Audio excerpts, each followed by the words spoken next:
Bem-vindos a mais uma apresentação. Hoje falaremos sobre o James Burnham. Sim, o James Manteiga... não, presunto queimado. Presunto queimado, grande presunto queimado. Vamos lá. Quem é o James Burnham? James Burnham é um autor. Eu vou fazer uma biografia intelectual dele. Nós já tivemos muitas biografias aqui no grupo, mais de pessoas de, vamos dizer, ação. O James Burnham é principalmente um autor, alguém intelectual, mas nós vamos ver que ele fez algumas coisinhas também. Thiago Presunto Queimado. Muito bom. O James Burnham, então vamos lá. Ele nasceu em 1905. Ele é o famoso American Midwestern Catholic. Então ele é do meio oeste americano. A mãe dele é de família católica, o pai é de família protestante.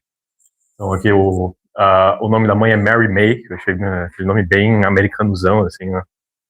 E basicamente a mãe dele é uma católica de verdade. E ela se casa com um protestante, mas ela é uma católica praticante, e no acordo ali, antes de se casarem, foi justamente que o Burnham ia ser criado como católico mesmo. Então ele é criado como católico, e ele é mandado, essa família de elite, o pai tinha bastante dinheiro, então o Burnham aprende piano, por exemplo, e é mandado para uma boa escola, ou melhor, poderia ser mandado para uma boa escola, eles acabam mandando para uma que não é ruim, mas era uma escola nova, é a tal da Canterbury School, que era uma escola católica, mas diferente de várias escolas, né, colégios da época, essa escola preparava para a Ivy League. Isso aqui, ó, ele nasceu em 1905, você ainda tinha uma certa divisão entre protestantes e católicos mais bem estabelecida naquela época, e a Ivy League, que são, né, as grandes universidades americanas, elas são marcadamente protestantes. Então, uma curiosidade é que os colégios católicos geralmente não preparavam, assim, não davam recomendações, porque na época não tinha SAT, né, não tinha Enem. Eles entravam nas universidades por meio, principalmente, de recomendação dos professores e coisa do tipo. E esse colégio católico, ele, apesar de ser católico, ele ajudava os alunos a entrarem nas universidades. Ele vai muito bem no colégio. Ele ganha o seu amor pela literatura nesse colégio católico. Ele lê Dante, basicamente a juventude dele inteira é imersa em literatura, principalmente porque ele leu esse livro, This Side of Paradise, do Fitzgerald. Ele é o autor do The Great Gatsby, que é o livro mais famoso dele. Que esse livro aqui, ele conta justamente sobre um jovem de família meio católica, midwestern americano, que é um escritor de literatura. O Burnham, desde pequeno, ele lê aquele livro, ele se vê muito naquele personagem principal, ele meio que vai rumando a vida dele para isso. Então, ele até escreve, ele ganhou um prêmio no colégio por causa de uma redação que ele fez, que era sobre o futuro da literatura. Uma curiosidade é que era uma tese assim, de o que você acha que vai ser o futuro da literatura americana, se vai ser bom, se vai ser ruim. Ele disse que ia ser bom por causa da guerra. Olha só. E a guerra seria um momento que aflora a criatividade do povo. Depois, ele de fato vai para uma Ivy League, ele vai para Princeton. Em Princeton, ele tem muito poucos católicos em Princeton, uma minoria esmagadora. E aqui, ele já um pouco mais velho, ele já começa a abandonar a fé dele. Ele já é mais ou menos ateu, só que curiosamente ele entra no clube católico. Tinha clube de tênis, que ele também participa, clube de golfe. Ele entrou no clube católico da Universidade de Princeton e ficou até o final, curiosamente. Nessa época ele foi influenciado por um autor que era o Santayama, que é um autor, não é japonês, ele é espanhol, não sei lá como se pronuncia esse negócio, mas era um autor que também, ele era ateu, só que era espanhol, ele tinha esse apreço pelo catolicismo, e ele defendia esse catolicismo estético, só da parte estética. E o Burnham meio que se identifica um pouco com essa ideia. Ele também vai muito bem. Sabe que nos Estados Unidos nessa época era parecido, por exemplo, com a Irlanda, de que ser católico e ser protestante, na Irlanda não era professar a fé, mas é só o lado da sua família. Assim. Então o cara se diz católico, se porta como católico, mas ele não é geralmente católico. Não sei se ficou claro. Mas... Acho que tem um pouco disso, sim. Eu acho que a mãe dele frequentava a missa, fazia essa coisa toda, mas... Ser católico não é ser católico como a gente pensa, né? Mas do jeito tradicional, né? Só, minha mãe é católica, mas é católica. Eu acho que é um pouco mais do que tem hoje, do que tem recentemente, né? Eles ainda estavam numa sociedade um pouco mais espiritualizada, né? No começo do século passado. Mas ele ele vai muito bem nas aulas, no geral. Ele participa, como eu disse, do clube de golfe, do clube de tênis. Ele joga bridge também, que é aquele jogo de cartas. Ele sai com os amigos para jogar bridge nas noitadas, coisa assim. Eu imagino que seja um truco, assim. Eu não sei como é que se joga bridge. E ele participava também do clube de boxe. E diziam que ele, na verdade, ele entrou porque tinha que fazer algo de educação física, mas dizia que ele ia muito bem no boxe. Depois de se graduar em Princeton, ele ainda não sabe muito bem o que fazer, ele gosta muito de Dante, ele ainda é esse cara da literatura. Pensa, aqui a minha família tem dinheiro, coisa assim. Acho que nessa época ele tinha tipo 21 anos. Eu falo, o que eu vou fazer agora? Vou fazer uma outra graduação em Oxford, por que não? Oxford, Inglaterra. E os pais dele pagam para ele vai fazer literatura em Oxford. Lá, um dos seus professores é ninguém mais, ninguém menos do que J.R.R. Tolkien. Ele tem aulas de anglo-saxão com o Tolkien. E, obviamente, o Tolkien ainda não tinha escrito os livros, mas enfim. E ele também tem aulas com um professor que era muito famoso, um católico, esse sim católico, que era um escritor famoso no seu tempo, um tomista, um padre jesuíta também. E ele faz as aulas desse professor, se apega muito a ele e estuda tomismo e Aristóteles e toda essa filosofia escolástica. Então, além da literatura, que ele já gostava de Dante, ele absorve também essa via mais filosófica. Ele também vai muito bem em Oxford, tudo mais. Quando ele volta para os Estados Unidos, ele começa a trabalhar na New York University, né, na NYU. Dá aulas, de fato, sobre São Tomás de Aquino e Dante.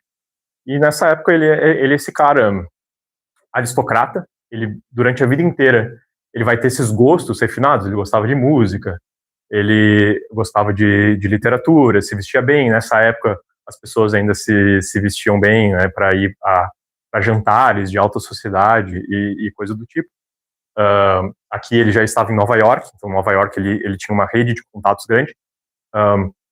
Talvez um pouco diferente do Brasil, a Ivy League nos Estados Unidos, só relembrando, ela efetivamente formava elites, assim, ela formava núcleos de pessoas que se conheciam e que eventualmente tomavam cargos muito importantes no poder, né?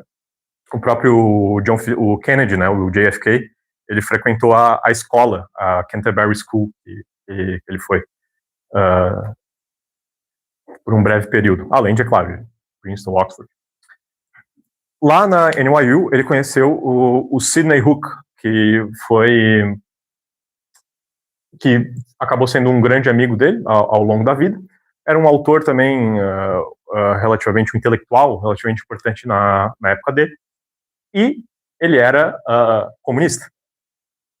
E o Sidney Hook foi lá ficou amigo, né, por algum motivo desse aristocrata burguês da literatura de São Tomás, e conseguiu convencer, de alguma forma, o Burnham a virar marxista. E qual é o principal livro que causa essa influência nele? É o History of the Russian Revolution, do Trotsky. E ele lê aquilo, se impressiona, fica encantado, começa a se aproximar cada vez mais do marxismo, e ele já era um escritor, ele já escrevia desde pequeno, tinha escrito, ele praticava a escrita desde pequeno, e ele já escrevia em vários jornais, mesmo nos colégios, ele participava de alguns jornais acadêmicos, inclusive jornais de comédia, jornais de um monte de coisa assim, tanto sérios, né, quanto de comédia. Então ele começa a escrever para o movimento marxista da época. Ele é membro do American Workers' Party, né, a AWR, e ele vai indo ali, eventualmente ele vai crescendo tanto no movimento, que ele entra em contato com o Trotsky em si, que nessa época, claro, estava vivo. Isso aqui é mais ou menos nos anos 30, né? Ele foi para Oxford em 21, e alguns anos depois ele se graduou, ele volta com 21, né? Ou seja, em 1925, 26, e vem para cá, ele está mais ou menos nos anos 30. E ele começa a cada vez mais participar do movimento sindical, não só do partido, mas movimentos sindicais em geral. Começa a escrever para vários jornais, ele tem esse pseudônimo de John West, que ele usa, e ele acaba começando a se corresponder com o Trotsky. E ele acaba crescendo tanto no movimento que ele é chamado, né, ele é considerado o Trotsky's Top Lieutenant nos Estados Unidos. Ele participa desse evento, né, que é o French Turn. French Turn eu descobri que é um termo usado que aconteceu na França, quando teve uma invasão trotskista no Partido Comunista Francês, e eles tentaram fazer, o Trotsky estava tentando organizar um French Turn nos Estados Unidos, ou seja, pegar os partidos e sindicatos comunistas que tinha lá e convertê-los ao trotskismo. A gente tem que lembrar que a maioria deles ainda era bem pró-União Soviética, pró-Stalin, tudo mais, que tinha essa racha lá dentro. E ele começa a se envolver em vários tipos de polêmicas e coisas assim. É bem prolífico no movimento, mas tem uma coisa que ele não abandona. Ele, mesmo sendo um marxista ferrenho, e ele era um dos mais intransigentes dentro do marxismo, na visão, uma visão radicalista, assim, gostava do Lenin, gostava de tudo isso. Ele diz que ele ficava 3 dias ali da semana em Nova York, na cidade, participando de movimento, de reunião de sindicato, de tudo mais, escrevendo, puramente imerso no marxismo, e os outros 4 dias ele voltava para a cidade dele, que era um pouco mais afastada, ou na Universidade de Nova York, lendo Tomás de Aquino, Aristóteles, e dando aula sobre essas coisas. Os próprios amigos dele, os próprios companheiros de partido dele e tudo mais, sentiam isso, porque ele não participava exatamente dos mesmos, ele não ia pro bar depois, ou quando ele ia pro bar da gurizada, ele ia para um jantar da alta sociedade, ia de tuxedo, né, ia de terno e tudo, dos amigos dele da universidade e tudo mais, ia lá, ficava um pouco, saía para ir pro movimento operário e ia vestido daquela mesma forma, assim. Então ele sempre foi meio esquisitão dentro do partido, as pessoas talvez não aceitassem tanto ele, aceitaram porque ele era efetivamente muito bom no que fazia, no que escrevia e tudo mais. Mas ele sempre foi um pouco com essa dicotomia, né? Ele participou também do American Committee for the Defense of Leon Trotsky, que basicamente foi até eu entendi, foi tipo um tribunal independente que eles organizaram depois que o Stalin condenou o Trotsky como traidor do partido. Então, em vários lugares teve esse movimento de defesa, eles fizeram esse comitê para a defesa do Trotsky. Inclusive, quem presidiu foi o John Dewey. Para quem conhece, o John Dewey é é um autor bem influente americano também.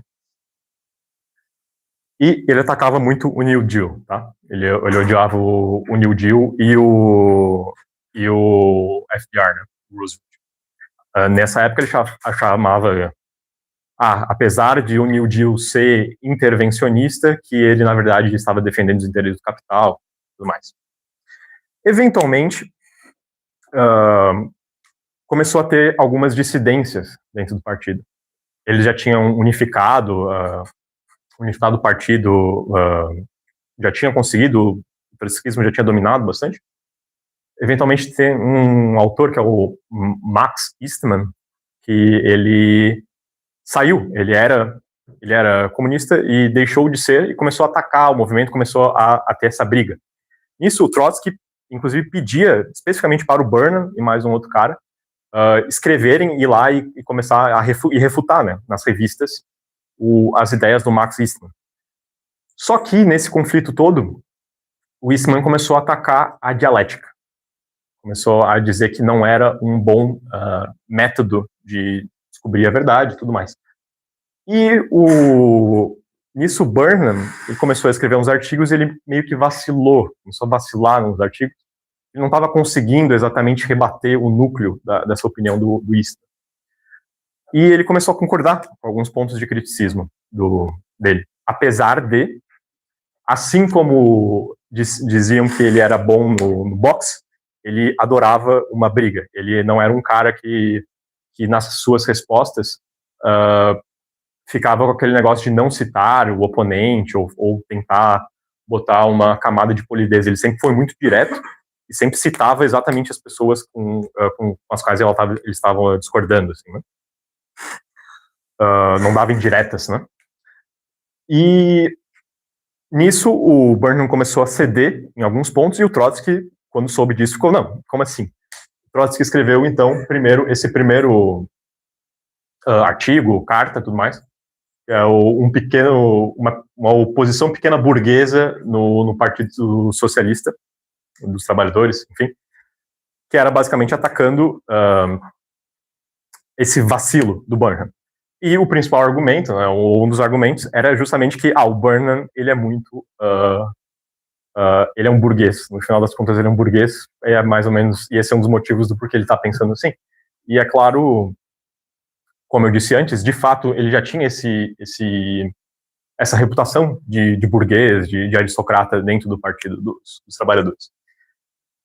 O Burnham não cedeu o Trotsky, ele foi para cima do Trotsky, e eventualmente o Trotsky escreve o Open Letter to Comrade Burnham, então uma carta aberta ao companheiro Burnham. E aqui ele ficou puto, aqui o Trotsky estava muito bravo, porque o Burnham tinha dito que a dialética era uma religião. E o Trotsky ficou gatilhado, né, ficou trigado com isso. Escreveu essa carta, eu li uns trechos, é bem feio, assim, bem passivo-agressivo, é bem porrada e bomba, assim. E começou uma discussão gigante no movimento. Um dos caras, que era do lado do Trotsky, um cara que apoiava o Trotsky, ele falou que essa foi a mais volumosa discussão partidária da história da humanidade. Provavelmente foi um pouco hiperbólico, mas foi uma briga que durou muito tempo, várias cartas, muita coisa foi escrita a respeito disso. E, eventualmente, ele foi expulso do Partido Comunista. Ele meio que já queria sair, só que ele tinha saído de um, ele tinha sido expulso de um, entrado em outro, e aí já estava no meio dessa briga, ele saiu. Assim. Ainda está nos anos 30, final dos anos 30. E ele vai embora. Final dos anos 30, exatamente isso.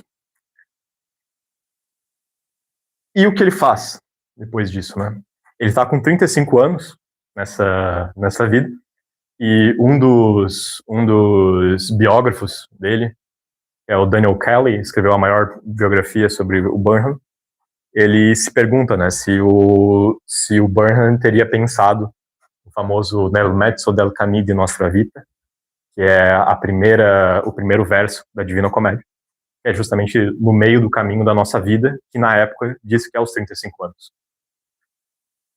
Então aqui estava exatamente, ele nasceu em 1905, estava exatamente em 1940. Então o Burnham, ele já tinha 35 anos, ele dedicou vários anos do seu tempo na universidade e tudo mais para o movimento comunista, e ele se viu, tipo, tudo que eu fiz, tudo que eu publiquei, tudo que eu escrevi, toda a minha dedicação para esse movimento, para um movimento que agora, com o qual eu não acredito, né, com o qual eu não compactuo mais. Então, a princípio ele se vê, quem sabe, meio perdido, né, no meio do caminho da vida dele. E o que ele faz? Bom, ele começa a se reorganizar. Beleza, eu não sou comunista, o que eu sou, então? Ele publica esse livro, que é o Managerial Revolution, que é esse aqui. Inclusive, é a mesma edição, exatamente a mesma edição. Essa aqui é a capa, é a sobrecapa, né, a Dust Jacket do livro, mas internamente ele é assim. Publicado em 1941, acertei. E o que é esse livro? É um livro que, bom, ele não acredita mais no comunismo, ele não acredita mais na revolução socialista, no novo modelo, nesse novo modelo econômico que viria a reinar sobre a humanidade. O que ele acredita, então? Nessa época, em 1941, a gente está ali na guerra, né, durante a guerra, ele olha para a Alemanha nazista, ele olha para a União Soviética, ele olha para os Estados Unidos, para o New Deal, e ele vê, bom, o que une essas coisas?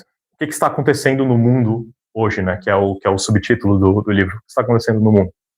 Ele vê, olha, na verdade, há uma similaridade entre esses três países. Esses três países são talvez os grandes protagonistas da guerra, tem a Inglaterra ali, é claro, mas o que é a linha que une esses três países?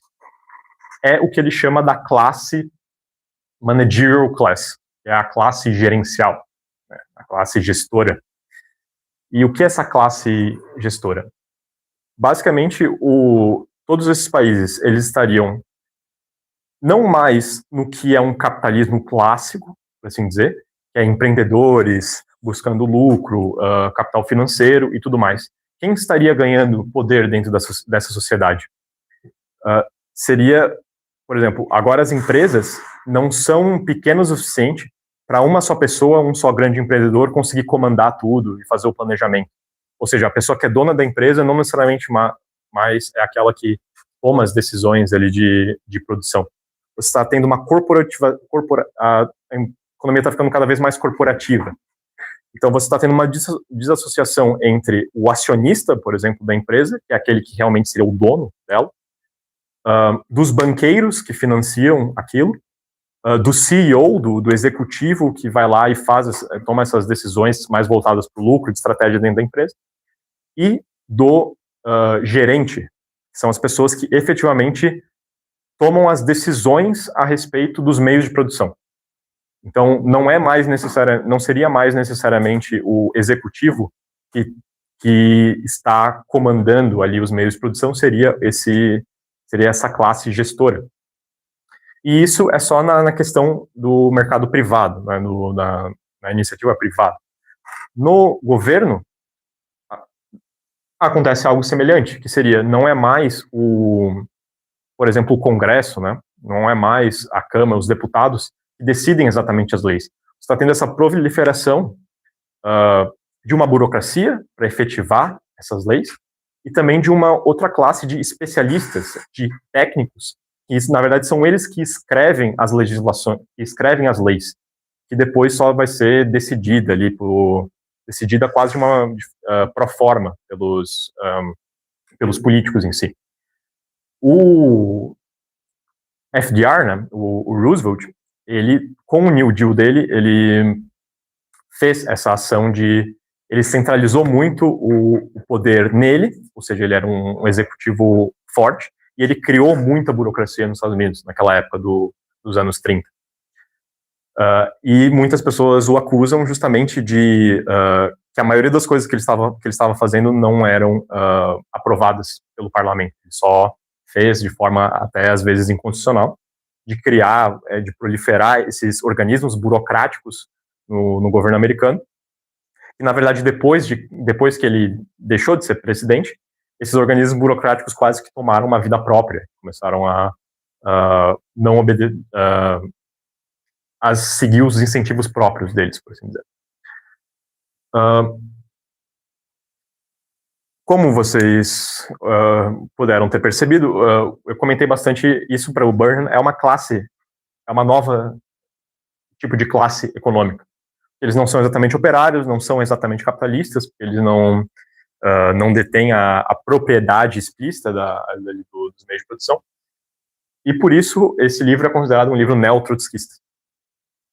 Porque ele ainda tem boa parte desse framework de análise socialista marxista. E o próprio Trotsky, se não me engano, ele também já falava da burocratização, né? Fala de burocracia, não é uma novidade, né? O outro grande ponto que ele coloca nesse livro, além de que esses três focos, essas três grandes potências do mundo naquela época, que é a Alemanha, a União Soviética e os Estados Unidos, além deles estarem começando a se assemelhar nessa questão de uma economia controlada, burocratizada, que não necessariamente mais toma ações a favor do maior lucro possível, mas sim algumas decisões de Estado. Na verdade, esse sistema econômico seria tão eficiente que o mundo, que essas nações iriam começar a aglutinar os países em volta. Ele falou que no mundo, no futuro, depois da guerra, você ia ter essas três superpotências manageriais, né, gerenciais, seriam essas três. Aqui ele toma muita inspiração do Halford Mackinder, que tem aquela teoria, acho que foi famosa recentemente, que é aquela da Heartland, e ali o leste europeu seria a Heartland da Europa, quem domina aquilo domina outras coisas.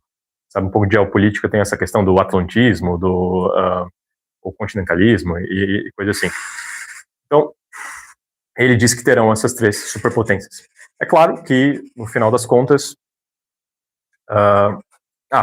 aliás, na verdade, ele disse que vão ter três superpotências, mas a terceira, além dos Estados Unidos e da Alemanha, não é a União Soviética. Na verdade, ele fala que vai ser o Japão.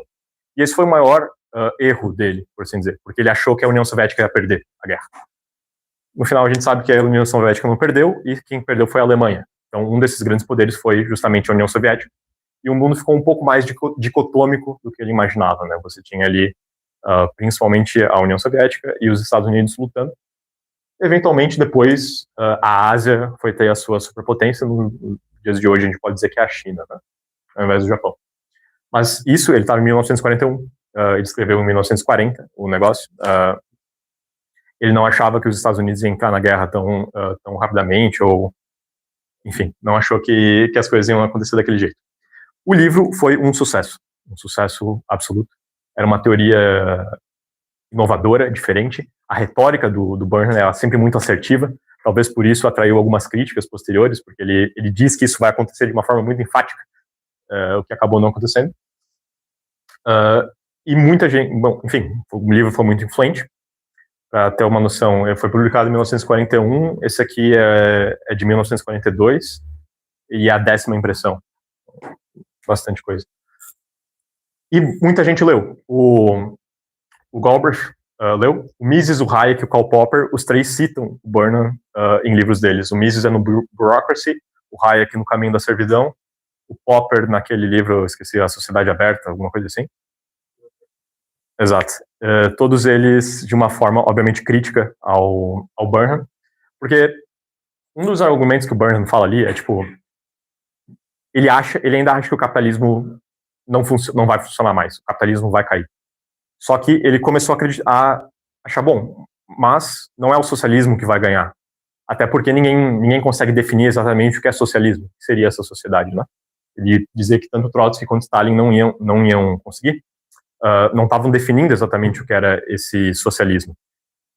E ele, quando analisou a União Soviética, que é os trotskistas já batiam, né, relativamente ali na União Soviética, o Burnham falou, bom, na verdade, a União Soviética é um estado gerencial, é esse estado gerencial, e é ele que vai ganhar, né? É claro, o Mises, essa galera liberal, eles acham que isso é só socialismo, né? Eles chamariam esse estado gerencial do Burnham de socialismo. E o H. Wells também lê, enfim. Em 1943, ele lança esse livro aqui, que é o Maquiavélicos, Defensores da Liberdade. Eu já fiz uma apresentação sobre esse livro, está no canal do YouTube, para quem quiser ver. Basicamente, ele pega esses pensadores aqui, que é o Maquiavel, mais antigo, e ele diz que esses 4 pensadores têm muita semelhança com Maquiavel, porque para o Burnham, ele não acredita mais em ideologia nenhuma, ele acreditava muito no comunismo, no socialismo. Depois que ele perdeu esse ídolo dele, ele falou, bom, ele foi extremamente contra todo o utopismo e toda a ideologia, do que ele chamava. Então ele vai para Maquiavel. Porque o Maquiavel, segundo Burnham, é um cientista político, não é que nem o Dante. O Dante, ele era monarquista, ele tinha argumentos teológicos do porquê a monarquia era correta, e ele achava que o mundo deveria ser submetido a uma monarquia, a um império mundial, ou demonarquia do Dante. Para o Burnham, não. Vamos só ver o que realmente está acontecendo. E esses autores, o Mosca, né, o Gaetano Mosca, o Pareto, o Robert Michels e o Sorrell, eles teriam essa visão mais realista do que acontece. E o que é essa visão realista? É basicamente, não existe democracia na prática não funciona, a opinião da maioria nunca realmente influencia na questão política. Todo lugar, em todos os tempos, sempre foi governado por um número pequeno de pessoas, por uma elite, e essa elite, ela usa fórmulas políticas, ela usa historinhas, ela usa mitos, no termo do Sorel, para justificar o seu governo. Eles espalham esses mitos pelas massas para que elas acreditem e legitimem o seu poder. É claro que essa própria elite ela pode também acabar acreditando no que ela está falando, mas, no final das contas, são tudo argumentos, são coisas ilógicas, são uma visão metafísica, uma visão ideológica, que não condiz com a realidade. E, é claro, todas as mudanças políticas que você tem, na verdade, é uma circulação das elites. Vamos pegar a Revolução Francesa. A Revolução Francesa não teria sido um levante popular que as pessoas se libertaram contra a opressão? Segundo Burnham, não. Na verdade, você tinha um pequeno grupo de burgueses que se aproveitou de um descontentamento, pode ser real, que tinha na população, de talvez ter pouco dinheiro, não conseguir comprar pão direito, mas eles se aproveitaram disso para incitar as massas, para que eles, com as massas, esse pequeno grupo de burgueses e tudo mais, com as massas conseguissem derrubar o rei. Esse livro também teve uma boa aceitação. Benedict Croce é um pensador importante que recomendou, que gostou do livro. E o livro, ao longo do tempo, não teve tanto sucesso quanto o Managerial Revolution, mas ele eventualmente foi um manual para estrategistas da CIA. Por que será? Um pouco da influência. Se vocês acharam, talvez alguns de vocês tenham achado algo de familiar quando eu disse que o Burnham, você vai ter essas 3 potências meio totalitárias, né, que controlam tudo, que não é um capitalismo, mas que também não é um socialismo.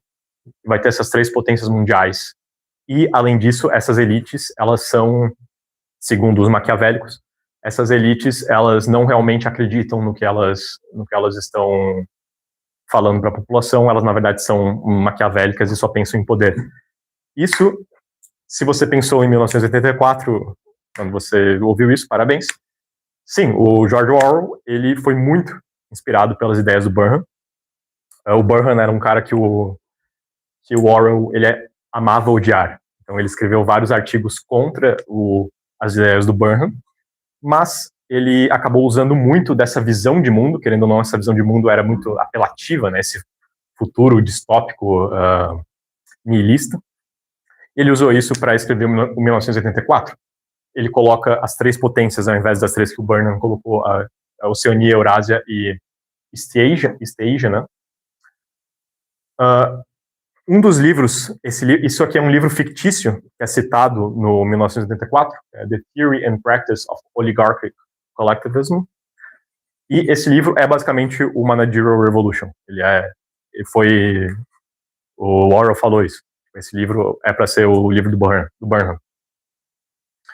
E o próprio O'Brien, para quem não sabe a história do livro, você tem esses caras que estão você tem esse cara e essa menina que estão nesse mundo distópico, e eventualmente eles entram por uma resistência, eles descobrem que tem uma resistência contra esse governo totalitário, só que no final do livro eles veem que essa resistência, na verdade, é uma armadilha, justamente para pegar, uma armadilha do governo para pegar pessoas que estariam querendo se revoltar. Então, o O'Brien, que supostamente era esse líder da resistência, que estava em contato com o protagonista do livro, ele, na verdade, é um agente do governo, e ele tortura o protagonista. E tem aquela famosa cena que ele tortura o protagonista até ele falar que 2 mais 2 é igual a 5. Esse cara, se você pega alguns discursos dele, ele justamente fala, O'Brien, por que você está fazendo isso? Você não vê que isso é um absurdo, não sei o quê? Ele falou, não, a nossa ideologia é poder, nós fazemos tudo por poder. E isso foi diretamente inspirado na visão de mundo do Burnham. A outra coisa que o Burnham coloca no Maquiavélicos, ele bota muito fortemente a distinção entre o formal e o real. Então, uma coisa é formalmente o que essa ideologia defende, outra coisa é na realidade o que ela vai fazer. E isso é incorporado pelo Orwell no famoso, nós somos o Ministério da Paz, o que nós fazemos? A guerra.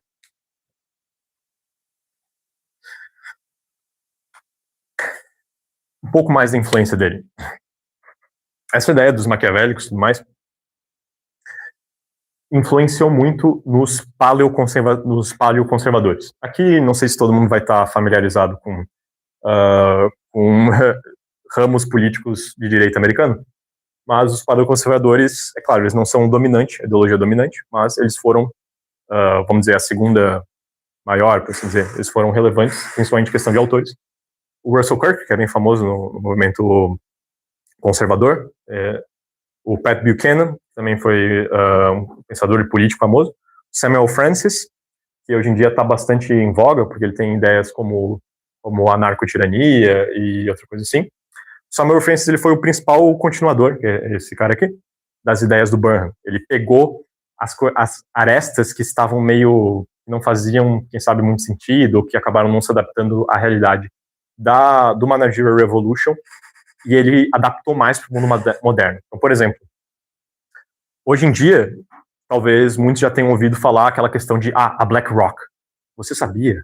A BlackRock, ela é esse fundo de investimento que eles não são donos do dinheiro, eles não são donos do dinheiro. Supostamente, eles têm diversos investidores que investem que botam seu dinheiro nesse fundo. Porém, são eles que controlam o dinheiro. São eles que, com todo esse poder agregado, apesar de não serem os titulares desse dinheiro, são eles que tomam as decisões, que usam a influência desse dinheiro. Isso é uma ideia que o Samuel Francis colocava, que é uma ideia neo-Burnhamiana, porque essa questão, a BlackRock, eles seriam os gerentes, seriam os gestores, os managers desse poder. Além de vários outros pontos, ele coloca muito essa questão dos gerentes na questão da propaganda cultural. Então ele lê aqui o Gramsci, ele é influenciado por Gramsci e pelo Walter Lippmann, e então ele aplica essa questão dos gestores também para a opinião pública. Então agora você tem os jornalistas, você tem as universidades, que eles são basicamente a elite que dita qual vai ser a opinião pública. Aí tem outros nomes do que seria o paleoconservador, né? Paul Gottfried, o Steve Sailer, para quem conhece.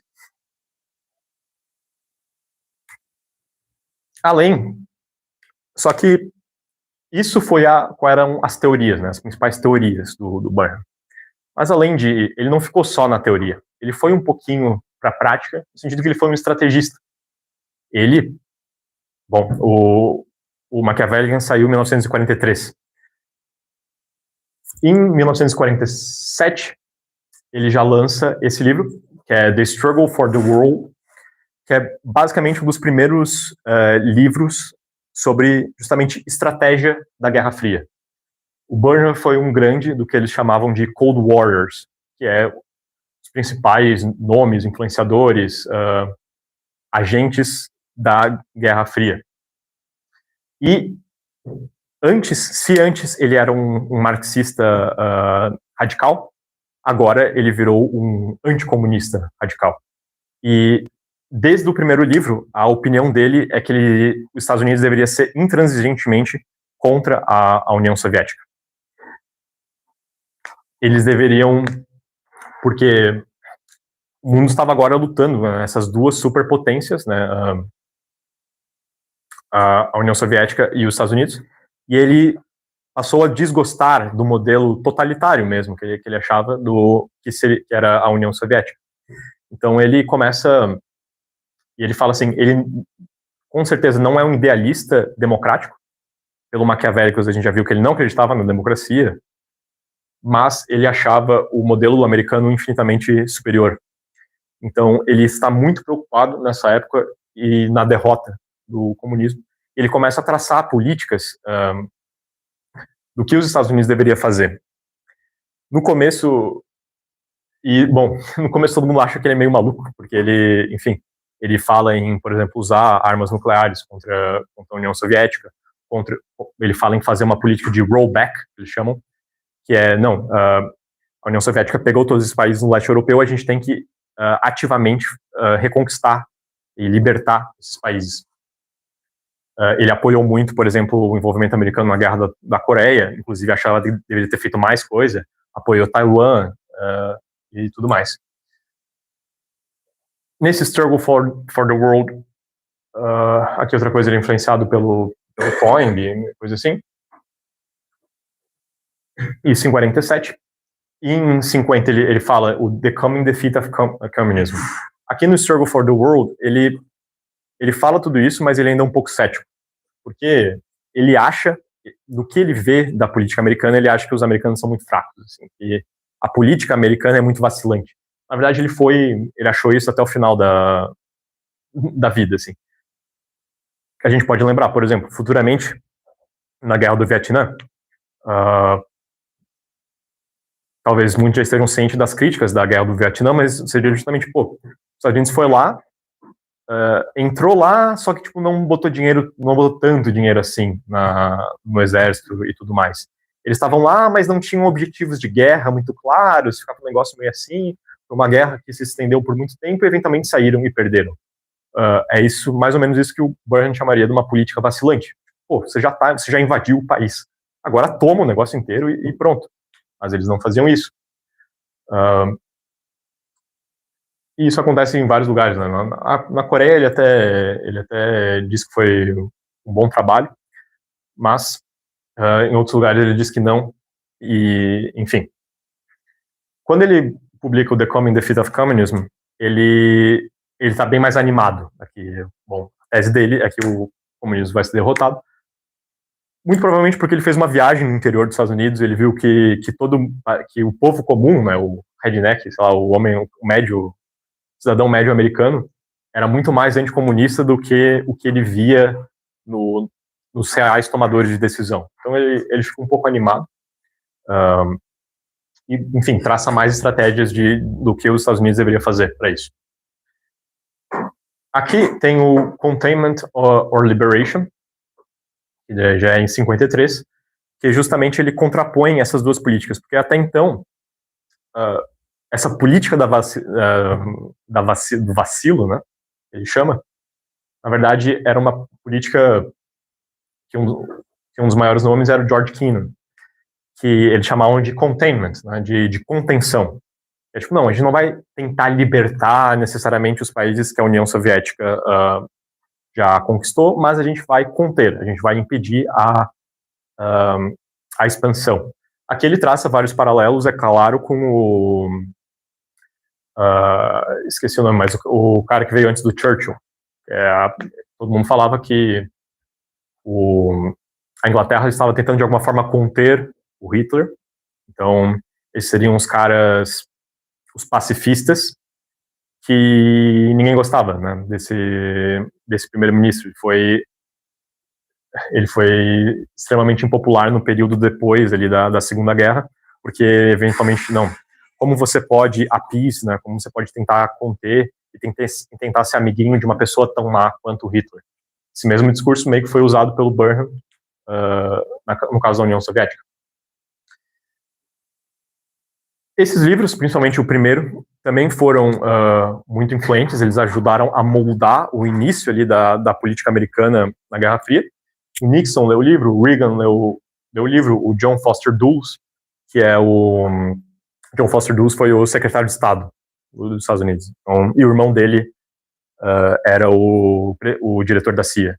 Então, é um outro cara importante. E toda essa política, toda essa defesa do Império Americano, se soou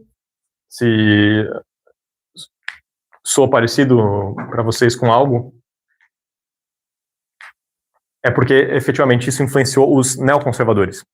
Todo mundo já ouviu. O neoconservador é justamente esse cara que... Bom, os neoconservadores surgiram ali com o Léo Strauss, né? Com os alunos do Léo Strauss, que tinham muito essa ideia de, tipo, não, os Estados Unidos ele precisa de um mito, né? A gente precisa de um mito fundador, a gente precisa de uma ideologia, né, que faça a gente ter essa coesão social. A ideologia era o americanismo, né? Tipo, América é o melhor país do mundo, não sei o quê. E nós temos que colocar o jeito americano de viver no mundo inteiro, basicamente. Esses aqui são dois neoconservadores que beberam muito do Burnham. Então, é claro, talvez para fechar esse assunto do neoconservadorismo, a retórica que o Burnham criou foi muito abraçada pelos neoconservadores, que é usada até hoje, né?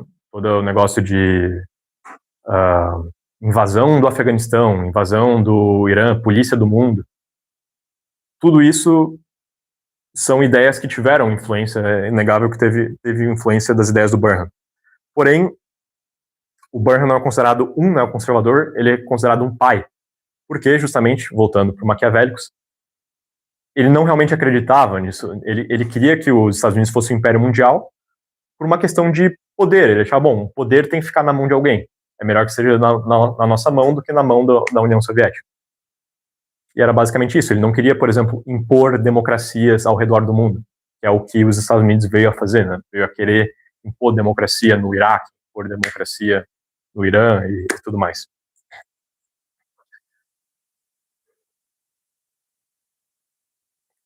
Só que o Burnham não foi só um estrategista. Não foi só um escritor influente. O Burnham também foi efetivamente um agente da CIA.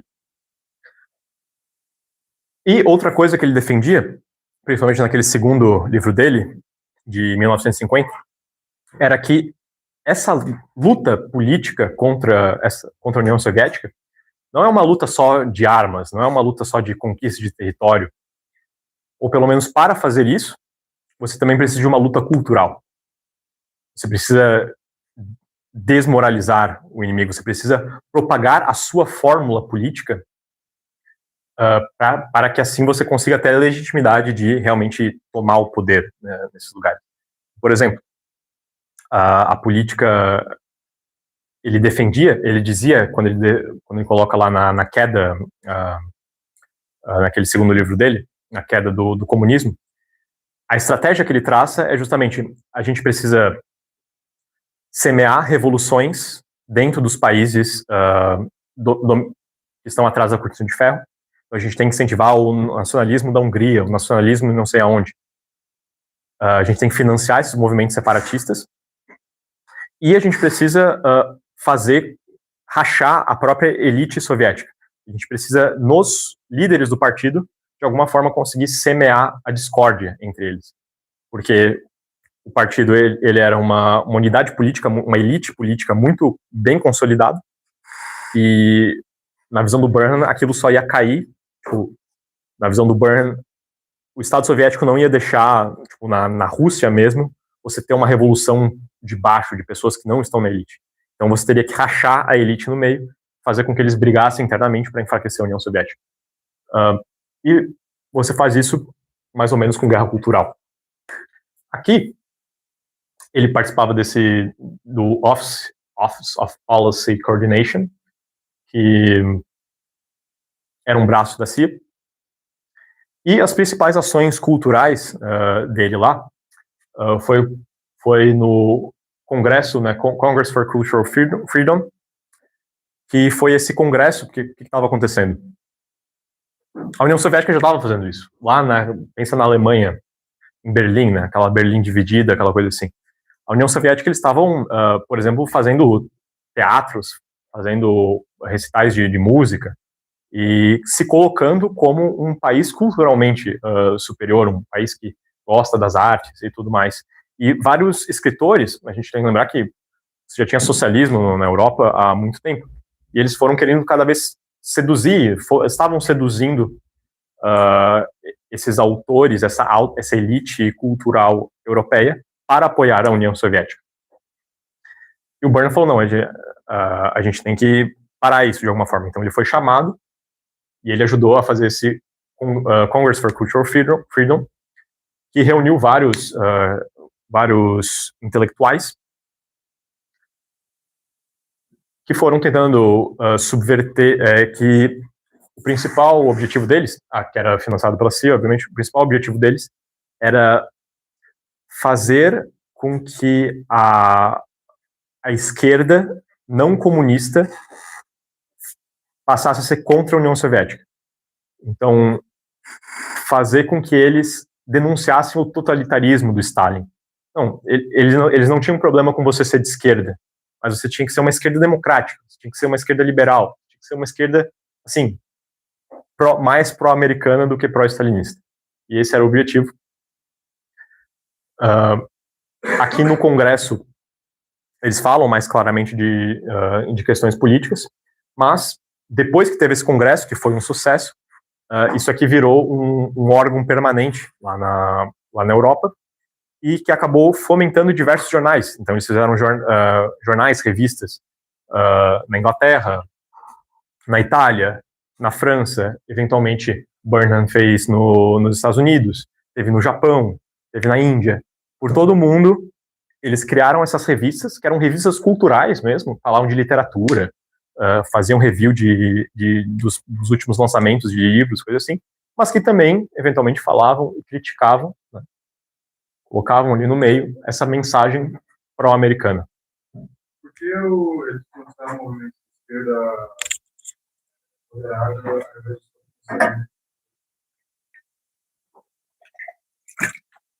Porque o entendimento era que o cara que era de esquerda é basicamente, por exemplo, teoria eleitoral.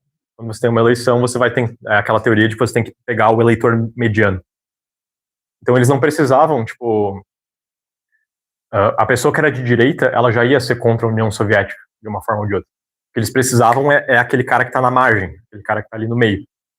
Eles não podiam perder o cara que não era comunista, mas que era, tipo, socialista. Eles queriam que esse cara viesse pro lado deles. Porque é esse cara que tinha perigo de apoiar os comunistas, não um cara de direita. E eles provavelmente acharam que era mais difícil você só pegar esse cara de esquerda e converter para ser de direita do que só fazer ele continuar sendo de esquerda, só que anticomunista.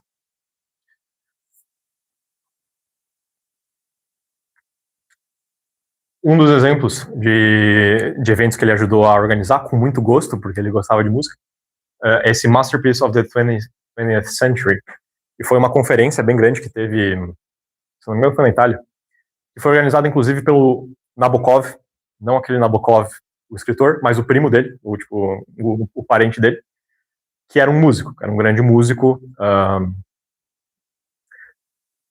e que também trabalhava para si. Enfim, eles organizaram esse evento, e só uma curiosidade, boa parte dessa arte que eles promoviam era arte moderna, e era arte moderna mesmo.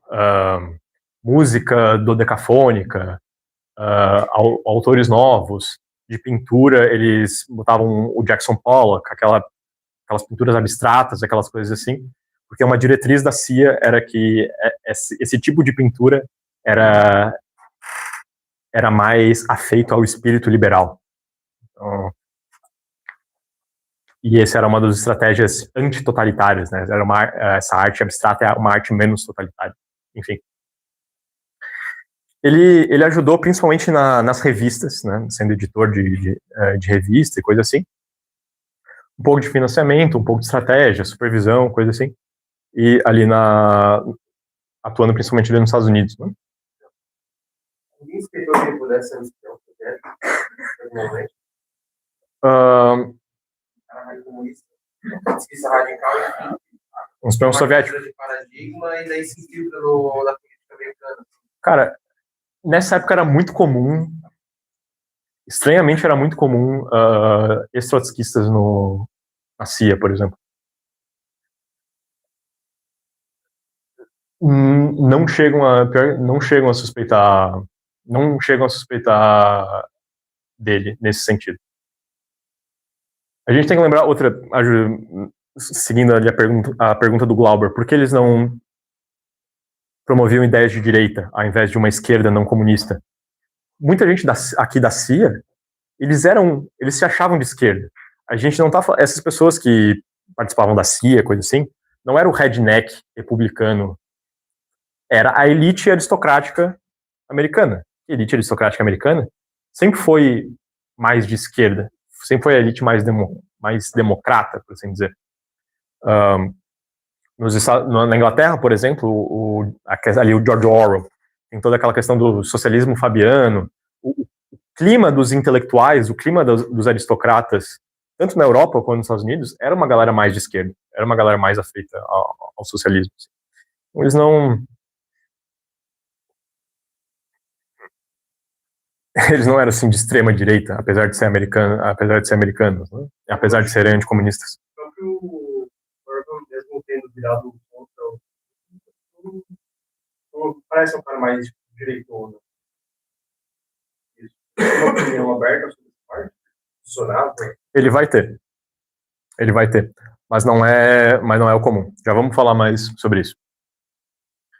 Outras coisas que ele fez, isso foi uma questão mais burocrática, né? Foi uma questão mais gerencial, por assim dizer, que ele atuou dentro da CIA. Ele também ajudou a organizar essa universidade.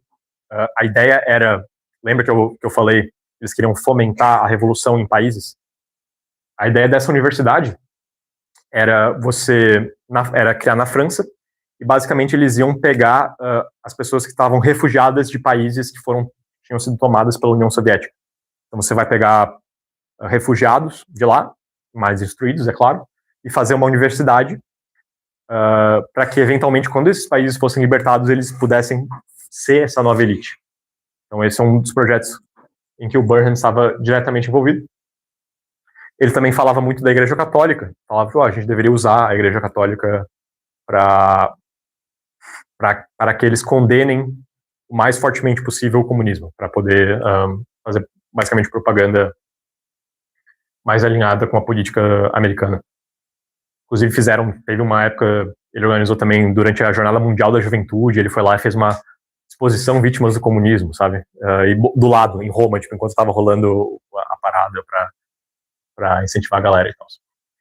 E ele participou da Operação Ajax, que é basicamente o golpe de Estado que teve no Irã, lá nos anos 50 alguma coisa. Então ele estava envolvido nesse projeto, por exemplo. Ele não fez só coisas culturais, ele ajudou a fazer uma mudança de regime num país. Acho que todo mundo está acompanhando as notícias. O governo atual do Ayatollah foi justamente, não desse cara, mas o outro o Ayatollah precedente, foi justamente os que tomaram o poder em cima dos caras que a CIA colocou. Então, você tinha um regime no Irã, a CIA fez um golpe de Estado, botou gente alinhada dos Estados Unidos, Exato, o Shah. Eles colocaram o Shah, e aí depois o Ayatollah Khomeini, né? Porque, enfim, todos odiavam os Estados Unidos, todos odiavam a influência, todos os iranianos odiavam a influência americana no país deles e fizeram outro golpe. E agora eles, sei lá, estavam jogando bomba um no outro, né, recentemente. Enfim. Outra coisa, aí a coisa mais agente que ele fez é que ele estava lá em Nova York. Ele estava, acho que era Newsweek, ele era um editor dessa revista. E outros dois amigos ali, jornalistas dele, olharam assim: a gente tem essa informação aqui, chegou aqui, que parece que tem um espião soviético aqui em Nova York. Da KGB? Pô, sabe o que é chato? Normalmente a gente sempre publica essas coisas, só que na época, quando a gente já publica na revista e tudo mais, meio que o cara já foi embora, assim, então, tipo, as autoridades não conseguem fazer nada. Assim. A gente poderia fazer alguma coisa, né? Ele, poderia. A gente pode fazer isso? Não, não é lei, o FBI não permite, pô, a gente não tem poder de polícia para fazer isso, né? Mas seria bom para os Estados Unidos? Não, seria. Vamos fazer o seguinte, então vamos fazer o seguinte. O Burnham falou assim, eu consigo dinheiro com a CIA para fazer essa operação. A gente só precisa de braço. Quem é que aceitaria fazer isso? Bom, pessoas que já estão... Quem aceitaria quebrar a lei e prender um cara aleatório só porque tipo, 2 jornalistas com dinheiro da CIA, 3 jornalistas com dinheiro da CIA falaram? Bom, pessoas que já são criminosas. O que a gente poderia falar? Tipo, mas criminoso? O que a gente vai falar, né? E a máfia italiana? Eles são gente boa, né? Eles são gente arrumada, né? Eles devem gostar de ópera também, né?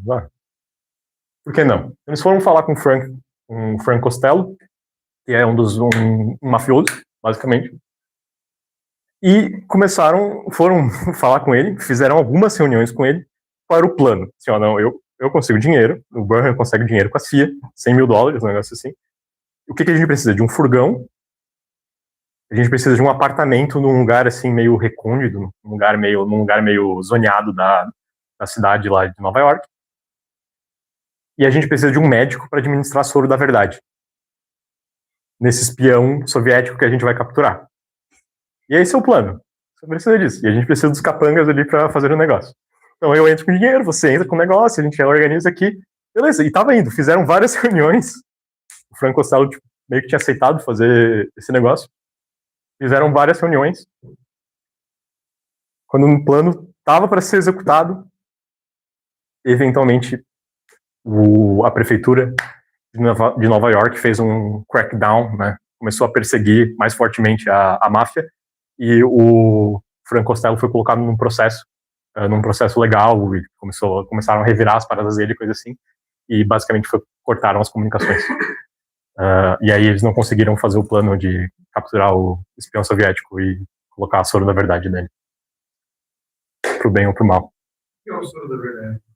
Eu ia pegar o nome, era não sei o que de potássio, era tipo era um químico, por isso que precisava de um médico, porque era uma injeção. É benzenato de potássio, um troço assim, e injeta na pessoa, e supostamente ela vai falar a verdade. Ela fala a verdade depois disso. Coisas do FBI, cara, coisas da CIA, do FBI. Então ele teve toda essa carreira, por assim dizer, na CIA. Só que, eventualmente, você teve o escândalo do McCarthy. Não sabe? O McCarthy era esse senador, né? Que ele começou a denunciar comunistas dentro do governo americano. Em todos os lugares do governo, da sociedade americana, começou a fazer uma lista negra, né? A lista do McCarthy. Ele iniciou uma CPI, um inquérito parlamentar, e para conseguir achar essas pessoas, e fez uma caça às bruxas, né? Ele fez uma caça às bruxas contra os comunistas. E, por exemplo, toda essa galera da CIA, você vai pensar, ele está sendo contra os comunistas. A galera da CIA que está combatendo os comunistas vai ser a favor do McCarthy, né? Não, eles eram anti-macartistas, que achavam, primeiro, que eles não eram tão de direita assim, o McCarthy era, tipo, bem de direita, e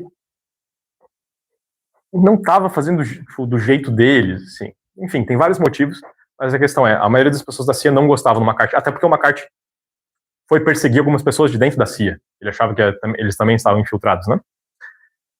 Então, tipo, toda elite liberal, toda alta classe, não gostava do McCarthy. Só que o Burnham foi o cara que fez todo aquele negócio, tipo, nós precisamos apoiar o Império Americano para derrotar os comunistas a qualquer custo, a política dos Estados Unidos é vacilante, a gente tem que ir lá e detonar e dissipar até as armas nucleares contra eles. Esse era o Burnham. E mesmo com tudo isso, ele não se dizia macartista, ele não apoiou o McCarthy no momento. Ele dizia que a posição dele era anti-macartista. Ele achava que as pessoas que estavam tentando shut down, né, as pessoas estavam tentando ir contra o McCarthy, estavam fazendo um desserviço. Então ele concordava que o McCarthy era meio troglodita, assim, tipo, ele aceitava qualquer denúncia, coisa assim, ele meio que estava fazendo uma zona. O Burnham criticava essa falta de rigor do McCarthy, mas ele não era contra a ideia de tentar achar comunistas que ele também acreditava que tinha, de alguma forma, no governo americano, em algum nível, né? Mas essa opinião foi extremamente impopular. Extremamente impopular. Tão impopular que esse foi um dos motivos do porquê ele teve que sair da CIA. E ele ficou por 3 anos, se não me engano, fez bastante coisa, foram 3 anos bem intensos, mas ele ficou, se não me engano, de 1950 a 53, uma coisa assim. E por causa dessa discordância, ele já tinha tido essa discordância no Partido Comunista, saiu de lá brigado com todo mundo, queimando pontes, coisa assim. E agora, tinha entrado na CIA, foi banido de alguns jornais, ele era editor do Partisan Review, que era um grande, desde quando ele era trotskista, eles tinham esse jornal, e foi banido de lá também, por causa dessa posição anti-marcatista. E quando o McCarthy condenou, acusou algumas pessoas da CIA de serem espiões soviéticos, as pessoas da CIA acharam que tinha sido Burnham que tinha vazado essas informações para o McCarthy. Por isso que esse é o motivo mais sólido do porquê eventualmente tiraram ele da agência. É uma acusação ou realmente fez? É uma acusação. Não tem prova nenhuma. Eles só acharam que tinha sido ele. Enfim, mais uma vez, Burnham se vê. Ele tinha parado, durante todo esse tempo que ele trabalhou para a CIA, ele parou de trabalhar na Universidade de Nova York, tinha parado as aulas, e agora ele meio que vai voltar, só que não volta. Se não me engano, ele acaba não voltando para dar as aulas. Mas tem esse amigo, só que daí ele tem esse amigo a quem ele ajudou a entrar na CIA, só que eventualmente saiu bem rapidamente, que era o William F. Buckley, Jr. Ele participou na mesmo departamento ali do Burnham, na OPC, participou por um tempo e depois foi embora. E nisso, um outro cara, um amigo do Buckley, tinha chamado ele para fazer um jornal. Boa ideia, mas se for fazer um jornal, eu quero chamar o Burnham. Ele tinha, certamente já lia os livros do Burnham, já era influenciado por ele.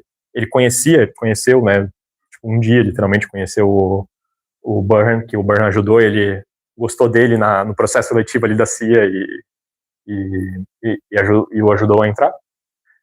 E ele falou, não, eu acho que o Burnham seria uma boa pessoa para trabalhar.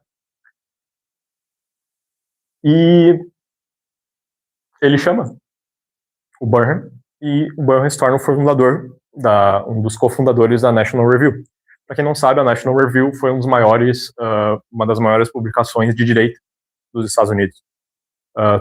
Vários neocons, por exemplo, esse ramo grande, né, ramo forte da direita americana, publicaram no National Review, muitos paleocons, né, o Sam Francis, coisa assim, o Buchanan, publicaram no National Review, então foi essa grande plataforma da direita americana.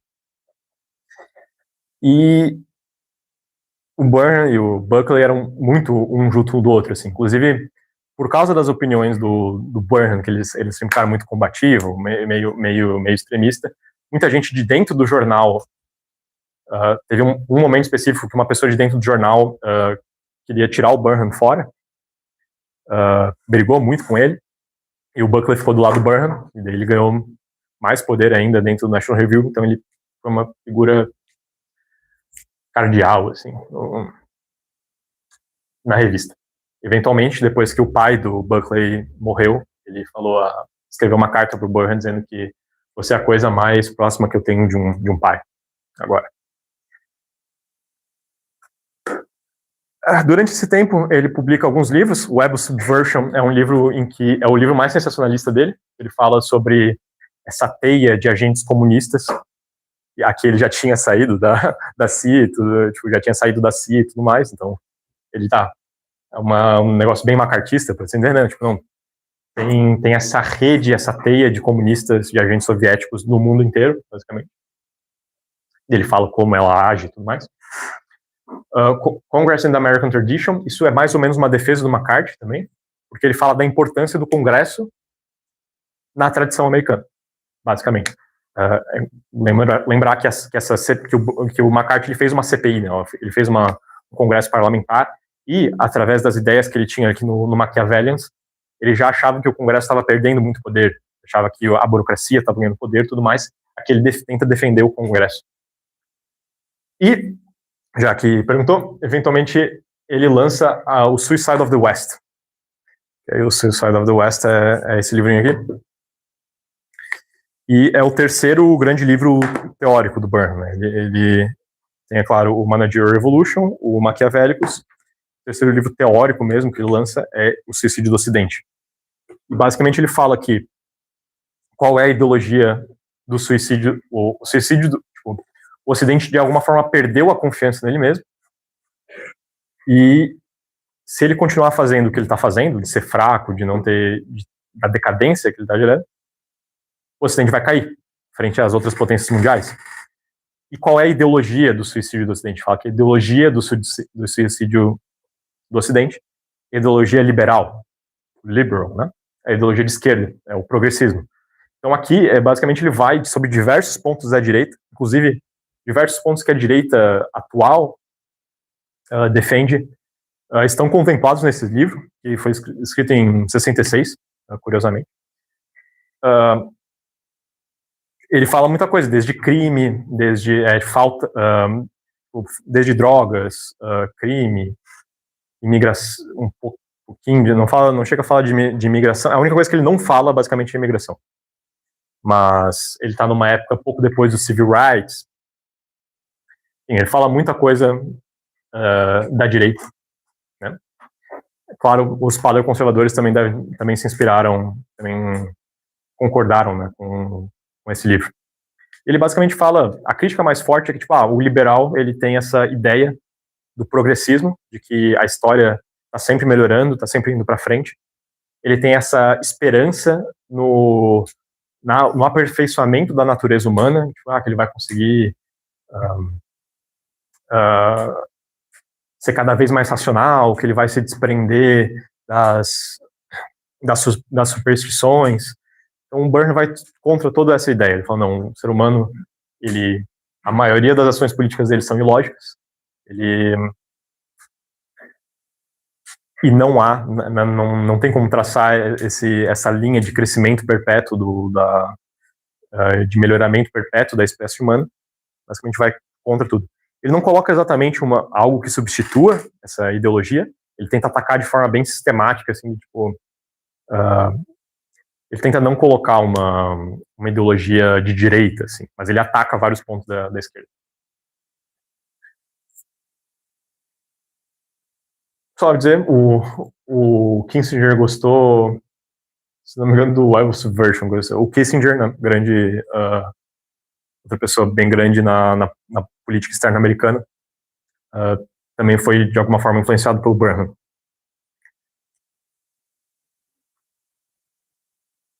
E, no fim das contas, ele,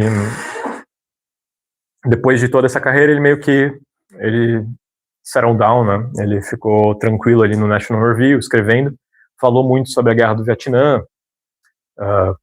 que foi uma guerra que se estendeu mais, né? Ficou basicamente o resto da vida inteira escrevendo sobre política externa, coisa assim. Inclusive, Samuel Francis disse que o Burnham deveria focar mais em trabalhos teóricos. Ele morava em Kent, né, que é esse lugar um pouco mais ou menos interior, ali perto de Nova York.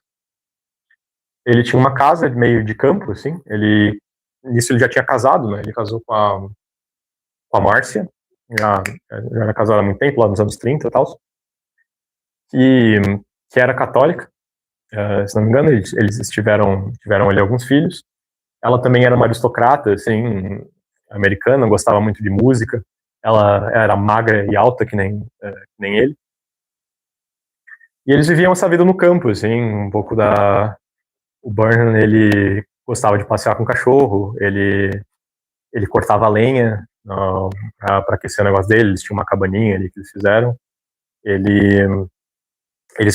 Os dois gostavam de música clássica, eles botavam uma antena, assim, bem alto, para conseguir pegar a onda da cidade, a estação que transmitia a ópera.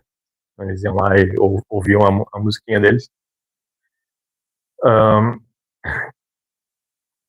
E ele gostava ele era baker, ele gostava de fazer pão, assim, pão de fermentação natural e pão de passas e pão de não sei o que. Ele gostava muito de comida como um todo, na verdade, apesar de continuar magrelo. E uma vez a esposa dele falou que, tipo assim, que ele gostava muito de comida francesa, italiana, não sei o quê. Ele falou, a última vez que eu vi o Burnham comendo uma comida assim mais baixa classe foi um cachorro quente num restaurante 4 estrelas, feita por um cara vestido de roupa social e que custava tipo $25. Na época, dos anos 50, sei lá. Então ficou um cara, por assim dizer, aristocrático, né, até o final da vida. A Márcia morreu antes dele. Ele achou que ele ia morrer antes dela, porque ele teve um ataque cardíaco, mas eventualmente a Márcia foi. Foi bem esquisito, ele teve meio que uma perda de memória recente, depois de alguns ataques cardíacos, coisa assim. Ou seja, perda de memória recente, lembrava de coisas, mas não de coisas em curto prazo. Foi meio doído, assim, porque ele ainda conseguia conviver, assim, só não lembrava de muita coisa. Acho que foi melhorando ao longo do tempo. Eventualmente, em 1983, ele ganha a medalha da liberdade do Reagan, do Ronald Reagan. Aqui. Nessa celebração, o Reagan fala... Bom, agradece, né, o Burnham por ser uma das pessoas que pivotais para moldar a política externa americana, e fala especificamente, e eu tenho uma dívida pessoal para com você, porque durante todos esses meus anos, né, de debate, de discurso e tudo mais, I quoted you widely. Então eu te referenciei bastante, né? Eu te citei bastante, eu te citei várias vezes. Então, o Reagan, é claro, foi esse grande cara contra a União Soviética, né? Toda aquela questão foi ele, né? Mr. não sei o que, put down that wall. Foi o grande cara, o grande presidente americano que lutou contra a União Soviética, né? Retórica mais liberal, tudo mais. O Burnham, eventualmente, ele vai falecer em 1987. A filha dele, ela insiste e consegue convencer ela manda um padre para conviver com ele no hospital, assim. Então ele ia lá e tinha conversas assim de 15 minutos, o padre ia todo dia. E eventualmente ele no hospital acaba se convertendo, ele aceita os a unção dos enfermos e tudo mais, com o padre. E, tipo, um dia depois, algumas semanas depois que ele volta oficialmente para a Igreja Católica, ele falece. 1937. Atualmente, por que eu estou falando desse cara, né? Apesar de tudo que eu falei aqui, ele é relativamente esquecido. É um autor que influenciou muita gente, mas que poucas pessoas sabem a real influência que ele teve. Talvez porque o discurso dele, ele, como o Francis diz, né, ele se dedicou muito a questões muito específicas da Guerra Fria, e outras pessoas, ele não era político diretamente, né, não foi eleito, então várias outras pessoas acabaram tomando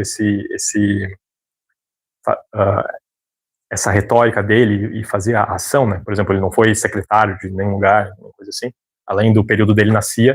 Aliás, a gente sabe pouca coisa do que ele fez na CIA também, porque os documentos são confidenciais ainda, né? Mas sempre ficou meio que por baixo dos panos, né? Não se importava em fazer inimigos, fazia inimigo à torta e à direita, eventualmente mesmo a galera do National Review começou a não gostar dele, coisa assim. Hoje em dia, ele influenciou bastante o Curtis Jarvin, que é o famoso, assim como o Dugin é o teórico do Putin, né, supostamente, o Jarvin é supostamente o teórico do J.D. Vance, né, pelo menos assim que as manchetes o vendem.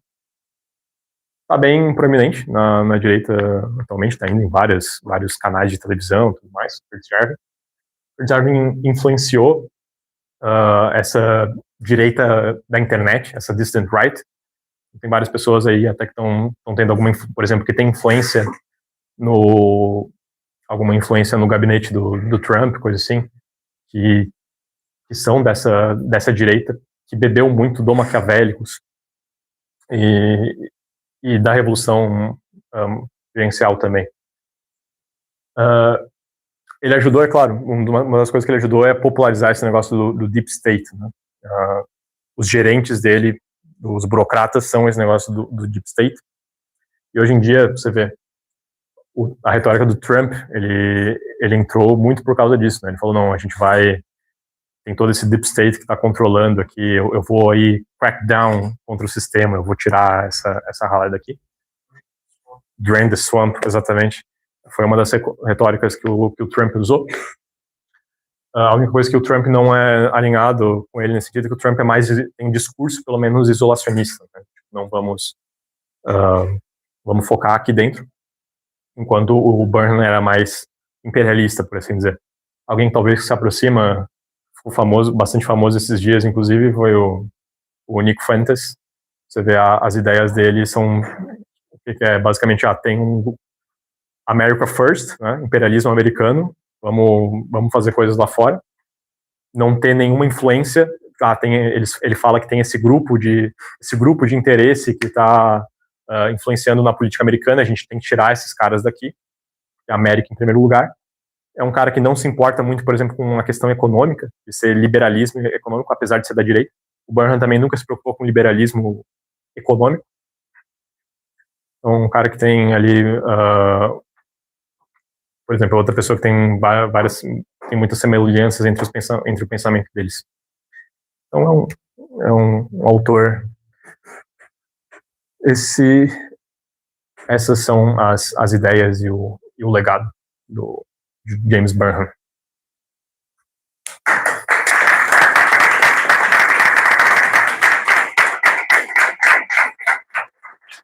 Perguntas? Eu fiquei curioso por ter mencionado o H.G. Wells.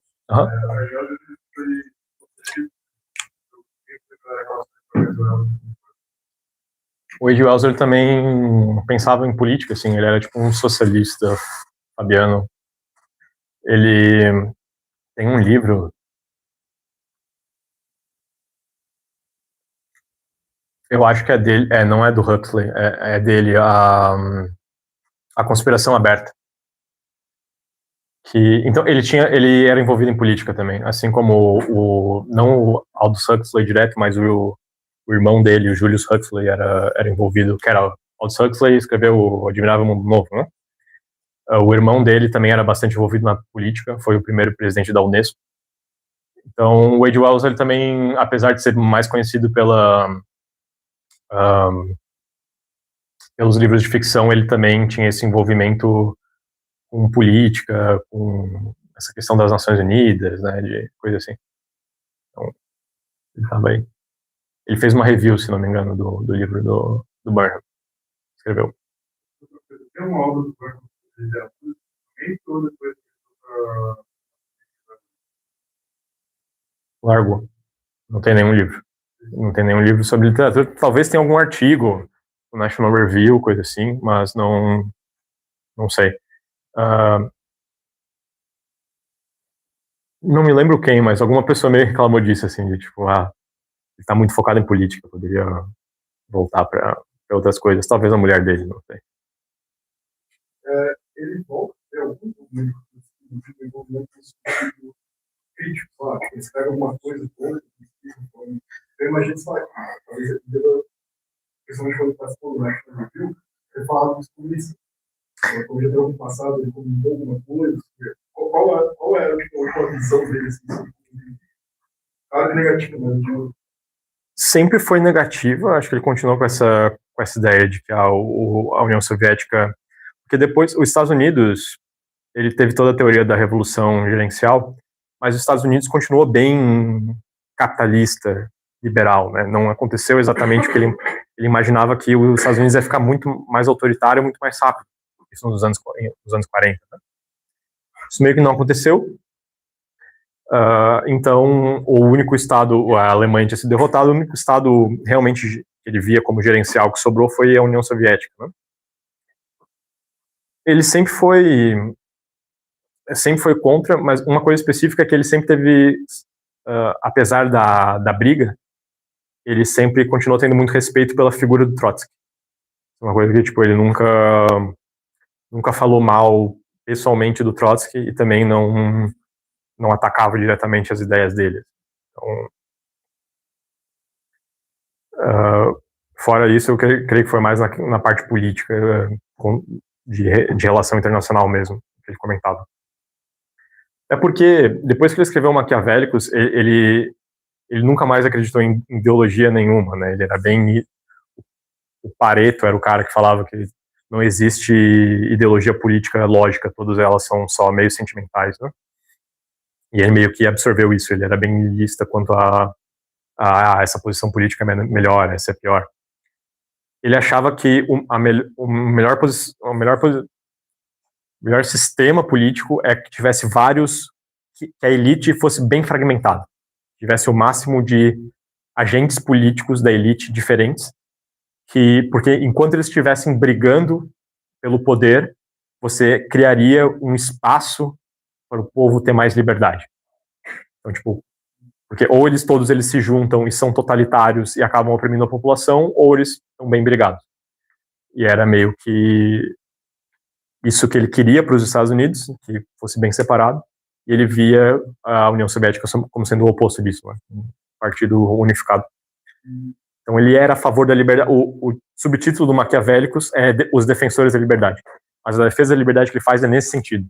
Não é em democracia, necessariamente. Então,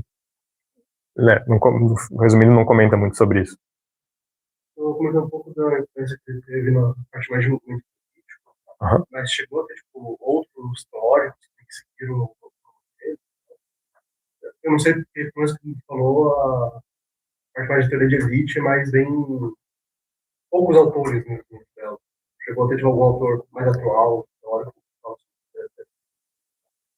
Bom, o Curtis Jarvin e o Samuel Francis são os principais autores que dizem ser diretamente inspirados pelo Burnham, né? Quer complementar a pergunta? Eles são, tipo, mais autores isolados ou tem tipo, um certo movimento, algum grupo? O Samuel Francis era paleoconservador. Tipo, nunca foi um movimento político. O político neoconservador que foi mais proeminente foi o Pat Buchanan, que publicava também ele no National Review, coisa e tal, e ele era político, efetivamente, ele chegou a concorrer para a presidência, ou pelo menos, não sei se ele concorreu, ele foi candidato dentro do Partido Republicano à presidência. Só que o Pat Buchanan, ele foi, tipo, cancelado. Foi, tipo, boicotado, cancelado, tipo, pesadamente, pelo próprio Partido Republicano, assim. Então ele não... Então, por exemplo, isso que poderia ter sido uma influência do mais direta do Burnham acabou não acontecendo. Fora isso, como eu disse, ele teve influência dos neoconservadores. Então, o Reagan, vários outros presidentes republicanos eram neoconservadores. Só que não é tão direto, né? É uma coisa mais indireta. Questão de... Aí o próprio Yarvin, ele fala bastante, por exemplo, você vai encontrar vídeos, vários vídeos dele falando sobre maquiavélicos na internet, assim. Então ele é bem influenciado, foi bem influenciado pelas ideias do Burnham, mas também tem as ideias dele, né? Tipo, o Burnham não era um monarquista, o Curtis Yarvin vai ser monarquista, né? Eu estou acompanhando mais atualmente o conservador direita do Ocidente. Pelo menos me parece que os conservadores mais modernos, eles são mais, não necessariamente contra, mas não querendo falar sobre o assunto da economia. Sim, tipo, todas as ideias dele aqui do suicídio do Ocidente, por exemplo, não são ideias neoconservadoras. Os neoconservadores, nesse ponto de vista, cairiam, né, em várias questões do liberalismo que o Burnham fala aqui. Então, a direita dissidente seria a galera que mais voltou a falar algumas ideias do Burnham, apesar de que eles não falam também o tempo inteiro isso. Mas se você pega historicamente certos ramos da dissident right, eles têm vários vídeos sobre o Burnham e coisa tal. Vamos tirar o de interesse. O juiz ele fez nada. Sim. É que é muito difícil, né, você botar em prática as ideias dele. Inclusive, é uma autocrítica que ele mesmo faz. Ele fala, tipo, eu era super linha dura nas políticas que eu estava sugerindo que deveriam ser feitas contra a União Soviética.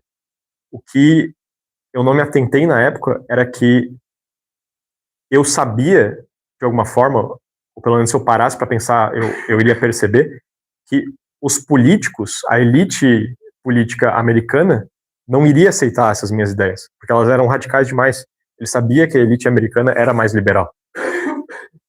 Então, eventualmente ele falou assim, tipo, em retrospecto, eu fiz uma estratégia ruim, assim, eu poderia ter talvez moderado mais o discurso ou me importado mais em convencer a elite americana do que só dizer o que deveria ser a melhor estratégia possível geométrica para combater a União Soviética, que eu sei que ela não vai ser aceita, sabe?